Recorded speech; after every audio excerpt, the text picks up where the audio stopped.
Today, we're going to be talking about a juicy topic, which is why you can't lose weight. I'm going to give you guys a pretty balanced view and perhaps a slightly different view on how you should approach weight loss and try to give you some clarity around why you may be struggling to lose weight if you're currently trying to lose weight. And I'm assuming if you're listening to this episode, you're probably trying to lose weight and you're struggling to do so. With that said, I'm going to encourage you to stay till the end of the episode because I'm going to share with you guys some really cool news about some stuff that we're doing at Fit for Life Academy that you definitely want to stay tuned for. Okay. And if you're a regular listener of the podcast, as always, I just ask that you take a second to rate the podcast and leave a review on whatever podcasting app you're using, even if you're watching on YouTube, because it really, really does help me a ton. And it helps me spread my message to more people. And it's just a very simple way for you to show a token of your appreciation for the show. With that being said, let's go ahead and jump right into it. So, why is it that you can't lose weight? And I'm going to, I don't know if this is going to sound controversial or not, but it's a topic that I talk to my clients about all the time. And I'm going to provide some nuance to explain my reasoning behind this statement. I think the reason why you can't lose weight is because you're too hyper-focused on losing weight. And now you might be thinking like, what the hell are you saying, Dr. Joey? I want to lose weight. Obviously, I have to focus on losing weight. And that's not the reason why I'm not losing weight, right? And here's the thing. I agree. If you have a goal of losing weight, obviously you need to focus on losing weight. But realize that I mentioned the word hyper-focusing on weight loss. And what do I mean by that? Well, here at Fit for Life Academy, with the dozens of clients that we've worked with, we realize that individuals who are really focused on losing weight or have a goal around weight loss, especially when they're first getting started in their health and fitness journey, solely measure their progress or think they're making progress if and only if they're losing weight, right? So all of your sensations around success, the only way you're measuring progress is based on whether or not you stepped on the scale and that number was lower than it was yesterday or the day before. And I'm telling you that hyper-focusing on weight loss and being so fixated on just losing weight is the main reason why you're struggling to lose weight. And I'm going to share why. And I'm going to talk to you about some real life examples of experiences that we've had working with clients and how we've been able to help them shift their mindset in order to actually lose weight in a sustainable way. So why is hyper-focusing on weight loss and measuring your progress simply based on whether or not you lose weight a bad idea? And why is it backfiring? And I really do think it comes down to three main reasons. First and foremost, when you are focusing so much on losing weight, you are putting yourself in an emotional roller coaster. You're going to have good days. You're going to have bad days. Your emotions are highly tied to whether or not you lose weight. And I see this working with clients all the time. When they check in with us and they had a good week and their weight went down, they feel really good. And the week after, they might still be doing everything right. And for a number of reasons, their weight might be up a little bit and they feel really bad. And I talk to them about this. I'm like, it's silly that you feel bad because you've been doing all the right things. And we'll talk about what the right things are in a little bit. And that hints at what part of the solution is, which is focusing on doing the right things, the process, rather than just the outcome, which is weight loss. But you go on this emotional roller coaster because even if you do things perfectly, always, which none of us do, your weight is going to go up and it's going to go down. Why? Because weight fluctuates from day to day. And when your emotions and the way you feel and the way you measure success is so tied to the number on the scale, you're setting yourself up for failure. You're setting yourself up to go on an emotional roller coaster, which is never good, right? And so, for example, you might do really well and your weight's going to start going down. And then for a couple of weeks, you're trying really hard and doing the things that you think you should be doing. And then your weight's going up simply because weight fluctuates. And by the way, guys, you could do everything perfectly and your weight might go up a couple of weeks in a row. If you're a woman, before your menstrual cycle, you're going to have some water retention, some bloating. That's going to cause your weight to go up, right? Weight does not mean fat loss. Like you could be losing fat and your weight could go up a little bit. simply because of water retention or constipation or having more food in your intestines at any given time. Like, there are a number of variables that can acutely influence your weight that do not tell you anything about whether or not you're losing body fat. You could start a new workout routine, and since there are new exercises, you might be a little bit more sore than you usually are. If you're working out a little bit harder, you might be a little bit more sore than you usually are, which results in a little bit of inflammation, results in a little bit of water retention, which again results in your weight going up, and that doesn't mean anything. And what I've experienced after working with hundreds of clients now is that when people go on these emotional roller coasters, they essentially end up yo-yo dieting and falling off track, right? Because they start to get these really strong emotions around, I'm doing everything right, I'm trying so hard, and my weight's not going down. Rather than celebrating the fact that they're actually doing the things that they should be doing and that progress is going to come, it's right around the corner. It's just that your weight is up a little bit right now for some of these reasons that I'm talking about, right? So what happens? They feel frustrated, they fall off plan, they binge and overeat on the weekends, they drink a ton of alcohol, they don't get their workouts in, they skip their workouts because what's the point of working out if I'm gaining weight anyways? And they just go on this endless yo-yo cycle of dieting and falling off track and then going back on a diet and then falling off track, right? Not helpful. The other reason is that when you hyperfixate on weight loss and you're doing everything possible just to lose weight, doing that encourages overly restrictive solutions, right? Like, hey, if you do a ton of cardio, if you work out twice a day, if you starve yourself, if you go on restrictive diets, if you go on keto and cut out all carbs, yeah, you're going to lose weight. You're probably going to lose weight pretty quickly, but it's going to lead to burnout. And it's going to lead to burnout because you can't keep doing those things consistently. Right. I once had a conversation with my uncle-in-law who's struggled with his weight for quite some time. And he calls me, he was like, hey, Joey, I'm going to be doing this, this, and that. I'm trying to lose weight. And he tells me he's going to start working out twice a day, every day. He's going to be doing this like hour-long Orange Theory class and then some other stuff. And he doesn't work out at all at the moment. And I told him, my question was, well, how long do you think you're going to do that for? And he goes, till I lose the weight. And then I asked him, well, what are you going to do when you stop? And he's like, I'm going to stop doing it. Right. And that's the approach that people have. It's like they try to do everything at once. They do all of these overly restrictive things and it leads to burnout. It's not sustainable. And what happens if you stop doing it? What happens if you burn out? You're going to just regain the weight. And now the third reason is that even if you lose weight, right, even if you're hyperfixated on weight loss and you're doing all these things and you lose weight, when you're doing things in a fashion to just lose weight as quickly as possible, you do it in a way, this goes hand in hand with what I was just talking about, but you do it in a way that's not sustainable, right? That's not good. Why? Because it's pretty simple. It comes down to one sentence. The stuff that you do to achieve a particular goal is the stuff that you need to keep doing to maintain your progress forever, right? Like, if you go on a diet and you go on a workout plan and it starts working and then you stop doing it and you go back to your previous behaviors, what do you think happens?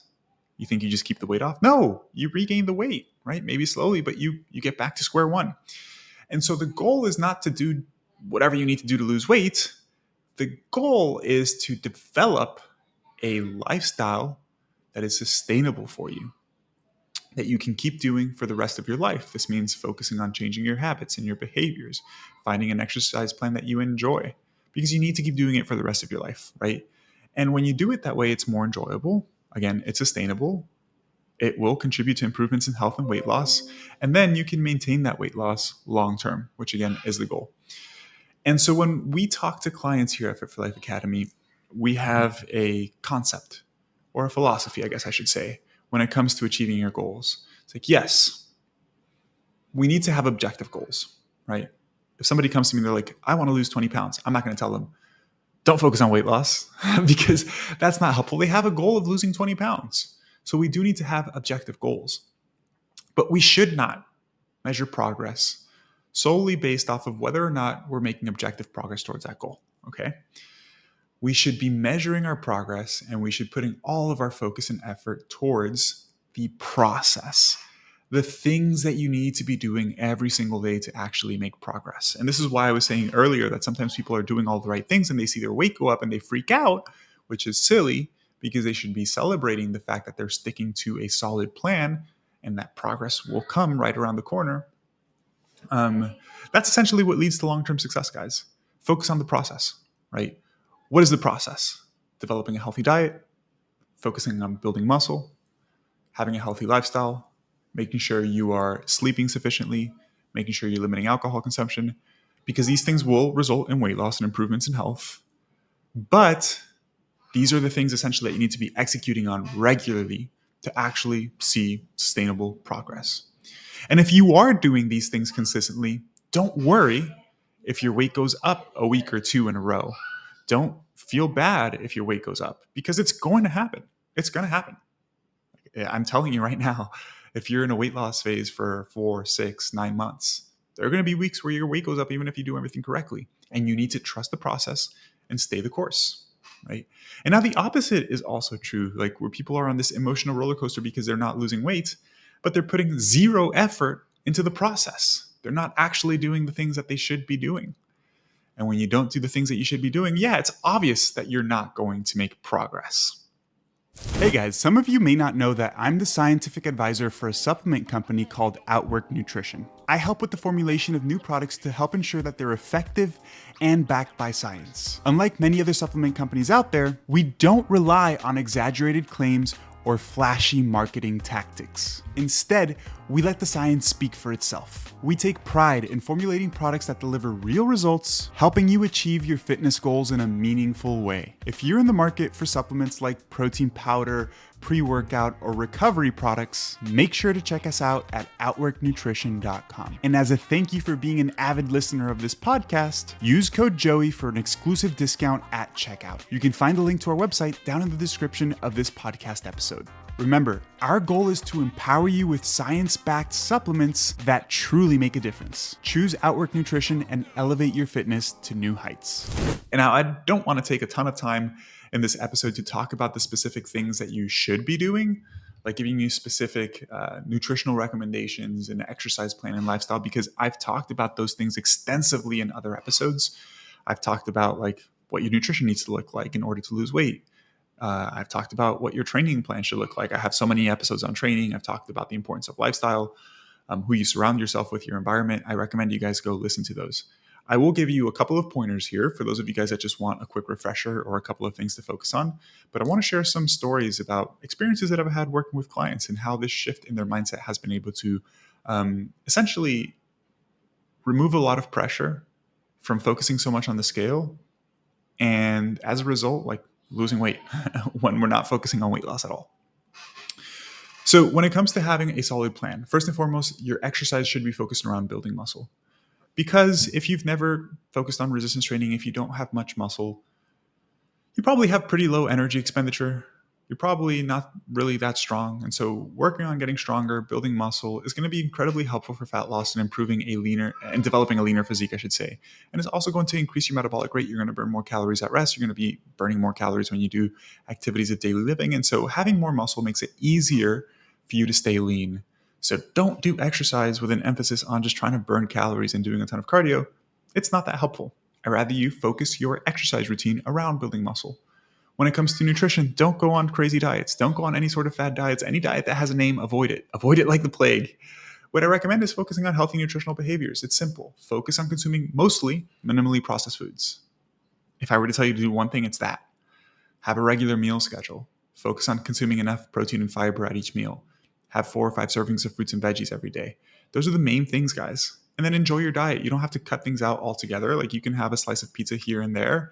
You can have a little bit of ice cream here and there. Just don't go way overboard and stay consistent with an overall healthy diet. That's literally that. It's that simple, right? That's all you have to focus on. But now doing that can be difficult because sometimes your lifestyle is not conducive towards that, right? And this is where having open and difficult conversations with clients really comes into play. It's like, hey, if you go out with your friends every weekend to a bar, or you're going out to fast food joints, or you travel a lot and you eat out a lot at fast food places and you don't put any time into focusing on meal prepping and you don't prioritize it, yeah, it's going to be really hard to stick to your nutrition plan because you're not prioritizing it. You're not making time for it. You're putting yourself in situations that makes you use self-control more, right? Like if you go to a bar, it's a lot harder not to drink than to be somewhere where there's just no alcohol. right? So you're putting yourself in situations where it makes it more difficult for you to stick to your plan. And so modifying your lifestyle and your environment is really important as well. Uh, Besides just your environment, like, it's important that you focus on sleep, right? If you're getting shitty sleep consistently, you might lose weight, but it's not going to be sustainable because you're also going to lose a ton of muscle mass. And so it's important that you have sleep in check, you're managing your stress, you're minimizing alcohol consumption. When it comes to improving your body, it really is a holistic approach. Don't put all your eggs in one basket and just focus on your nutrition or just your workout plan, because you're going to have subpar results.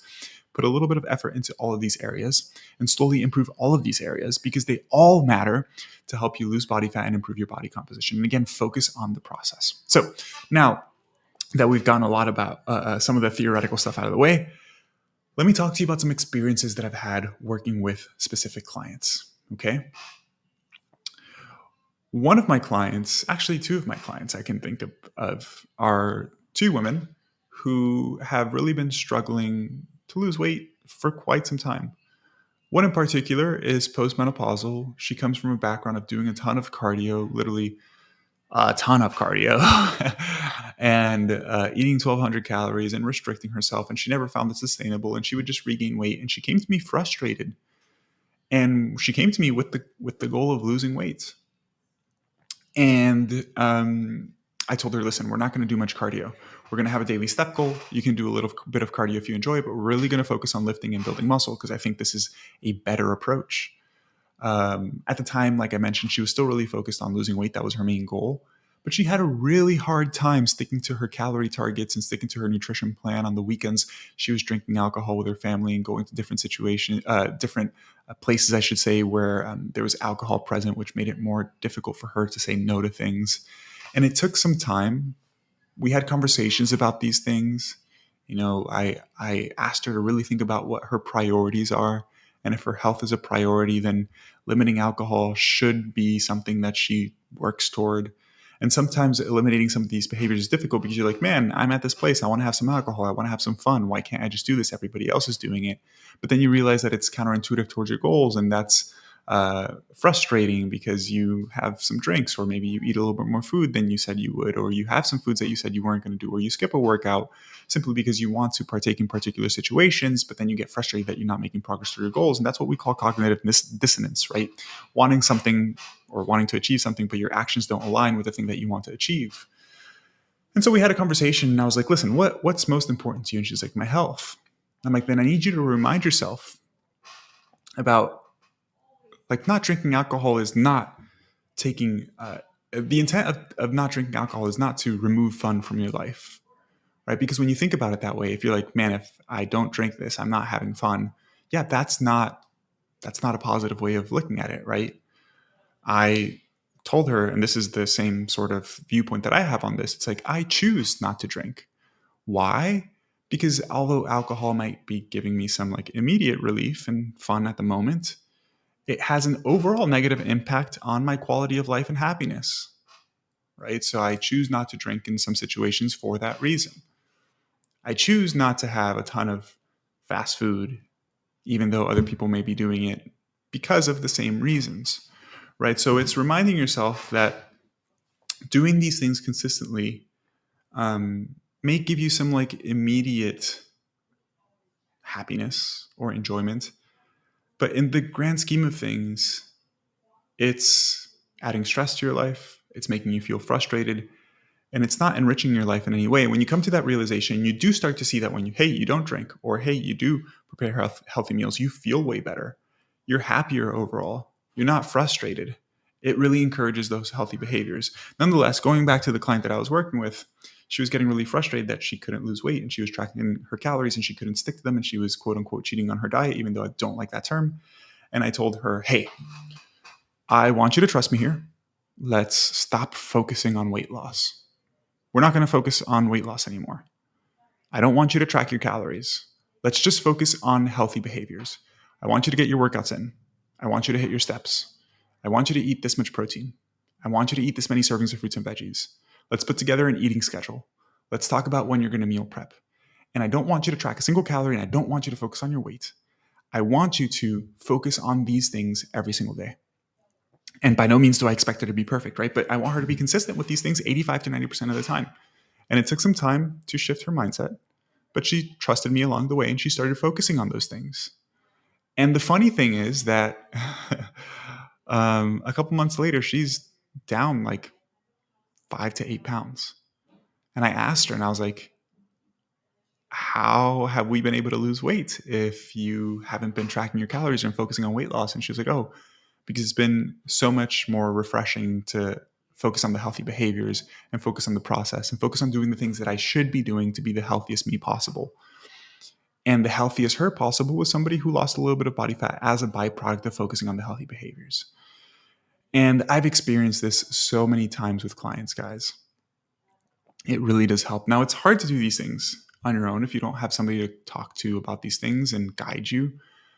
But please, if there's one thing I want you to understand that is going to be extremely beneficial for you in your health and fitness journey, especially if you have a goal around losing weight and you really want to lose weight and you've been struggling to lose weight, is to stop focusing so much on just your weight. Focus more on the process. Measure your progress, celebrate wins based off of whether or not you're staying consistent with the things that you know you should be doing. Modify your lifestyle. Don't go out to bars. I'm not saying don't go out to bars ever. I obviously do every once in a while as well. But if that's something you do on a weekly basis, multiple times per week, you're drinking, you're exposing yourself to scenarios where it makes it more difficult for you to stick to your plan. Stop doing that. Stop doing that. Remind yourself of what your goals are and why they're important to you, right? Sometimes people say, I want to lose 20 pounds, and they never think about why. Why do I want to lose 20 pounds? Well, maybe it's because I have high blood pressure and I'm pre-diabetic. And the things that I'm doing now are just worsening my health, and I might die early. That's a scary thought. But I know that if I work on these things, I could lower my blood pressure. I could lower my blood sugar. I could feel better. I wouldn't be as exhausted. I'd have more energy throughout the day. I'd be more present with my family. I would perform better at work. It would overall have a positive impact on my life. I think when you think about those things, it makes it easier to make the quote unquote difficult decisions in some of these situations where you might be enticed to fall off plan, right? So hopefully this helps, guys.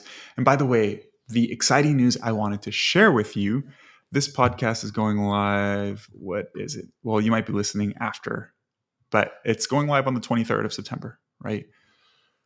Next Monday, on the 30th of September, we are officially launching our first 21-day fitness kickstart challenge with Fit for Life Academy. And the focus is to help you kickstart your fitness journey on the right foot, right? So if you're somebody who is frustrated with your lack of progress, or you fail to stay consistent with something, maybe you've considered working with a coach before, but you haven't taken that leap yet, this is a great low pressure way to get some guidance and see what it's like to work with me and my team. To be transparent, at the end, we're going to encourage you to work with us with our one-on-one coaching plan so we could help you long-term. But this is just a great, easy way to see if we're a good fit to work together. And it's a great way, aside from that, to just get started on the right foot, guys. A lot of people have been asking me, like, can I do this if I'm not a newbie? Yeah, totally. Totally. This is for people who want to develop healthy habits around nutrition, around fitness, work on some of the stuff that we shared here, or that I shared here during this podcast episode, right? Develop healthy behaviors, work on building muscle, be part of a community of supportive individuals. That's really important. Like, one of the things that we've noticed that has been incredibly beneficial for our clients at Fit for Life Academy is community, having other people to relate to who are going through the same thing. It makes it easier to stick to your plan. It makes it easier to live a healthy lifestyle when you're doing it as part of a group. And so this challenge is very group focused. We are going to give you a 3-day workout plan at home that you can do with dumbbells or just your body weight. We're going to do technique feedback. So we'll be collecting videos of workouts to give you feedback to ensure that you're doing the exercises correctly. We're going to give you some basic nutrition guidance as well, some calories and macronutrient targets and protein targets. We're going to give you access to our meal prep guide to teach you how to make meal prep as simple as possible to stick to your nutrition plan. You're going to get access to our community for all challenge members, and we're going to run one group coaching call every single week where you can hop on a call with our coach and ask questions, get the support that you need. In the community itself, you can ask questions and get support as well. And you're going to receive 4 weekly educational videos. So for 3 weeks, there are 4 videos each week about myself talking about these topics in a little bit more depth to teach you how to transform your body in a way that's actually healthy and sustainable, right? Here at Fit for Life Academy, literally, our whole program is built around evidence-based practices, right? We want to make sure that we're teaching you things that are backed by science, but 2, that is sustainable so that you can continue making progress after you're done working with us. If all of that sounds like something you're interested in, you can head over to our website. The link is actually going to be down in the description, fitforlifeacademy.health/challenge. Again, the link is down in the description, and sign up. We are capping the challenge at 50 members, and spots are definitely going to fill up quickly. By the way, if you're listening to this on Monday or Tuesday, I apologize. Enrollment, like, you won't be able to actually sign up until Wednesday. But I do encourage you to go to the website and sign up for the wait list, because that's what's open right now. And if those that sign up for the wait list will get early access to sign up as well. Those 50 spots will probably go quickly. So don't wait till the last day, because they'll probably be sold out. And we're capping it at 50 because we anticipate that's all we can handle at the moment, since this is the first challenge that we're going to be doing. And we're also going to be giving out some awesome prizes for the top 3 people who win the challenge. So if that sounds interesting, again, the link is just down in the description of this episode, or just head over to fitforlifeacademy.health/challenge. Anyways, guys, I hope you enjoyed this episode. I hope you found it valuable. As always, if you enjoyed the episode, I'm going to hound you again. Just take a second to rate the podcast and leave a review. Really helps me a ton. And with that said, I will catch you in next week's episode. See ya.